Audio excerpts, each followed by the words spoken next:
Greetings gamers and coffee drinkers! Hi, my name's Chris, the author of the article First Sip Behind the Beyond Review. Behind the Beyond is a third-person action stealth game developed by FreeMusicArchive Studios, who I believe is a solo dev, Siddhanth Mohit? I wish I could tell you what the story of Behind the Beyond is, I really do, but I still have no idea. Not only is the story horribly complex, but the developer's native language is not English, and it shows. Grammatical and spelling issues are plentiful. The game also contains 8 levels that can be played out of sequence, which makes things even harder to understand. There is some nonsense about technology at the start, and then the levels I managed to get loaded up mention an intel, probably referring to military intelligence, but could be an old PC. The first level opens on William Brown, a secret agent who wakes up on some island and needs to get a power core for some reason, because an unknown lady's voice tells him to. The other level I managed to load had a similar setup, although this time William Brown told some lady about more intel, and then sent her into the subway. Overall, the story seemed to be a bunch of action sci-fi tropes loosely tied together and then translated into English. Visually, I found the pictures of the gameplay to be quite good, with smooth textures, high quality models, advanced lighting and particle effects. It was all very impressive for a solo dev. Then I booted the game up and boy was I surprised. Despite having all the visual settings maxed out, the game looked kind of dull and honestly a little ugly too. The character models have static faces that appear to just be pasted onto their basic bodies. William Brown's hair looks like it is on the verge of falling out, it's so wispy and thin. Things are constantly clipping through each other. In the first level I could walk partially inside the trees. The trees themselves look quite odd, being all virtually identical and then just sort of pasted all together to form a makeshift forest. When I controlled the female character, her weapon was about 7% inside her at all times.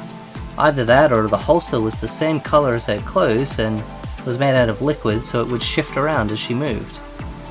Behind the Beyond is made in Unreal Engine 4, which from my limited understanding has a bunch of basic templates, so even someone new to game development can make something that looks nice. Sadly, Behind the Beyond appears to just use the defaults as is, either that or models that are very similar. By far one of the worst aspects of the game, the sound in Behind the Beyond is appalling. Firstly, the game started off on a deafening 7,500 out of 100, and starts you right next to a fire that sounds like it is burning up 1,000 broken TVs and white noise machines. So I turned it down. There's only one sound option, master volume, so I dropped that to about 70, no discernible change. I dropped it further to 50, still deafening. I figured I'll just turn it completely off for now, at least until I can get away from the fire, so I set it to 0. And there was no change. Apparently the sound option is just for show and has no impact on the game at all. After playing the game, I noticed mention of a new build that completely fixes the sound issues. Unfortunately, this update was about a month earlier, and was indeed the version I was playing. Other than the sound effects in the game, the gunfire being somehow an even louder and more distorted static than the fire, there is also full voice acting in the game. However, no people receive credits for this, because it's all done with text-to-speech robot voicing. The female voice is far better than the male one, but due to lack of inflection and the already shaky dialogue, they're both very noticeable as not being real people. Pick up guns, shoot, crouch, get shot, die, restart, etc. Gameplay in Behind the Beyond is pretty standard third-person shooter fare. You can have 2 weapons, a primary and a secondary, you can walk around, you can crouch, which would theoretically help with stealth. However, the AI was so bad that if the enemies were not looking directly at me, they would just go about their business, which seems to involve slight pacing and a lot of staring at nothing. However, once they notice you, that's it. They will continually fire at you even if a wall is in the way, eventually moving around the wall so that you can kill them, or they can kill you. There's probably other aspects and things to do. I think I saw a car in the trailer, but I never got up to anything else. The controls are fine. Mouse to aim and shoot, WASD to move, E to pick up, interact, space to jump, shift to run, and control to crouch. The one thing that really irked me about the control scheme though, is that nowhere in the control screen does it show you a key to reload your gun. This is a major issue because once you empty the clip, you have to manually reload. If you don't hit the button, then your character doesn't reload. I did work out that it was R to reload, but I don't know why it was on me to work that out. Normally I don't talk about optimization because it's not typically an issue I come across. However, with Behind the Beyond, not only did I have the audio issues mentioned earlier, I also had an issue where the entire screen had green flashing lines that made it impossible to see. After changing the resolution out of full screen, that was fixed.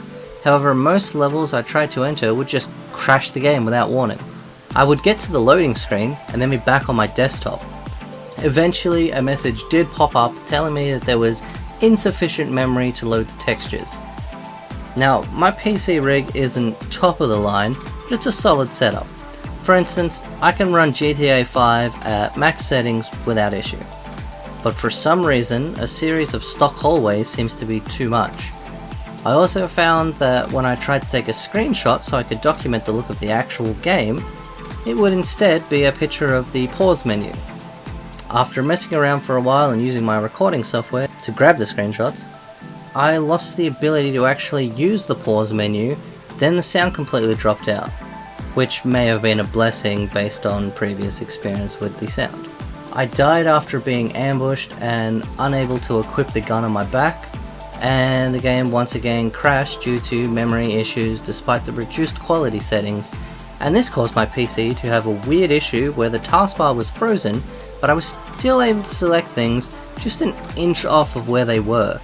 Audio and video files would play, but the timer and image would not change, and the top bar in most programs was just missing until I did a full reboot. I also want to note that the game is about 26 gig. This is almost double that of Resident Evil 4, roughly 14 gig, and even though RE4 is an older game, it still looks and plays a lot better. Overall, I did not have fun with Behind the Beyond. The story was nonsensical, the voice acting was monotonous, the gameplay was bland and unenjoyable, and the graphics were disappointing after seeing the screenshots. I'm a big fan of movies as well as games. With movies there are good films, which are genuinely enjoyed.